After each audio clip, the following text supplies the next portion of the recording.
Your dictation will start in 3 seconds. 3, 2, 1. Mr. Chairman, the subject matter of this bill is very interesting in the sense that it deals with certain institutions and institutional arrangements that have got a long history. In this country, there are many institutions, organizations, and religious endowments that were created as a result of the prevalence of the caste system and the organization of our community on a religious basis. These organizations and institutions were called upon to perform certain functions which we today associate with the welfare state. There was a time, sir, in the history of our nation when it was these religious organizations and institutions that undertook to discharge certain functions like imparting education to those who were not in a position either to pay for that education or were not in a position to go to the educational institutions for certain family reasons. In order that the bright young men and women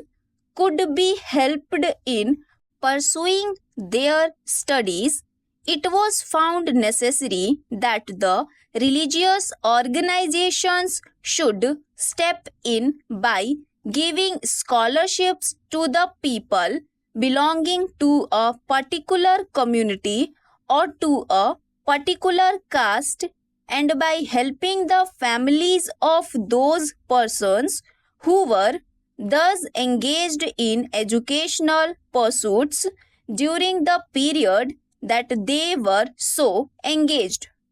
Similarly, when the poor families were not in a position to make two ends meet, the same religious endowments and other institutions and organizations stepped in to help these families.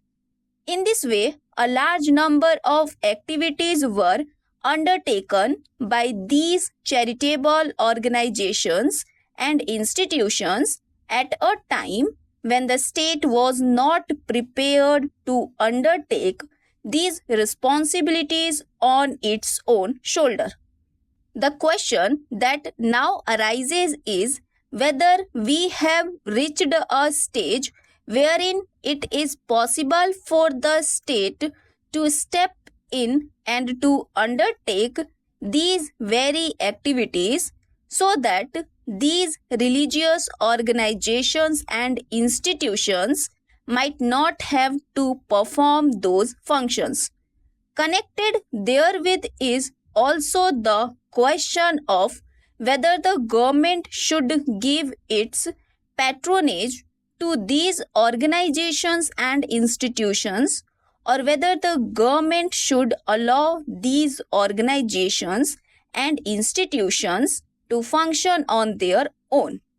The bill only deals with the second part of the question, but the determination of the issue depends to a very great extent on what we consider to be our answer to the first part also.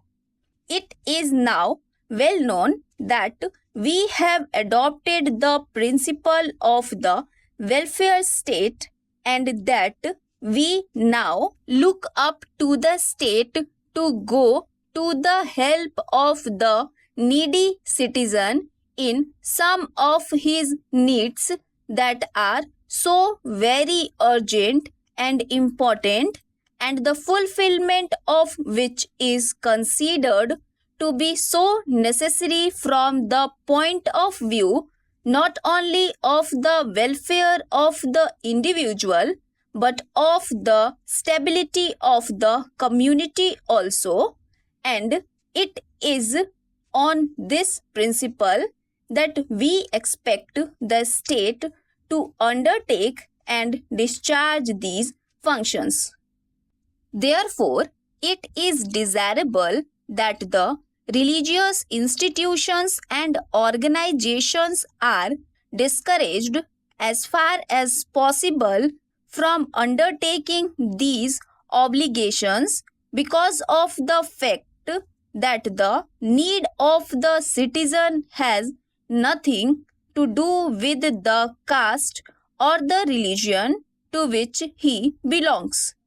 His needs arise out of the fact that he is a human being, that he is circumscribed by a certain situation and handicapped up to a point whereby it is not possible for him to satisfy his needs in the normal way, and therefore he looks up to the state to come to his help. Because of the fact that his needs arise from his being an individual and citizen of the country, it is desirable that his needs are satisfied in a manner whereby he is considered as a human being and a citizen of this country, and not as a person belonging to any particular caste or religion or religious organization. That is the reason why it is desirable that these religious organizations and institutions should be discouraged from discharging these functions, because as long as these institutions and organizations carry on these functions, the consciousness of belonging to a particular caste or to a particular community remains very much alive. If I belong to a particular caste or to a particular community, and if I have been helped by an organization belonging to that caste,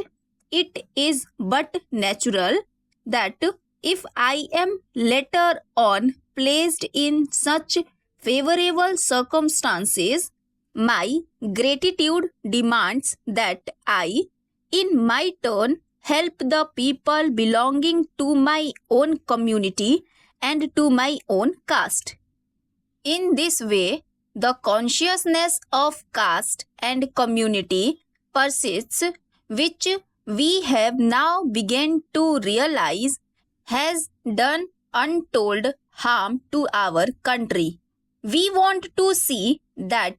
this compartmentalization of our society into castes and communities should go.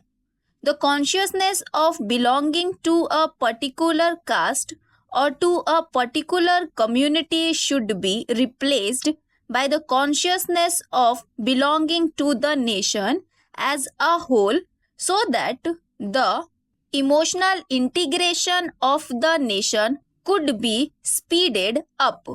Because of this consciousness, it is also desirable that religious organizations and institutions should be discouraged from undertaking these functions.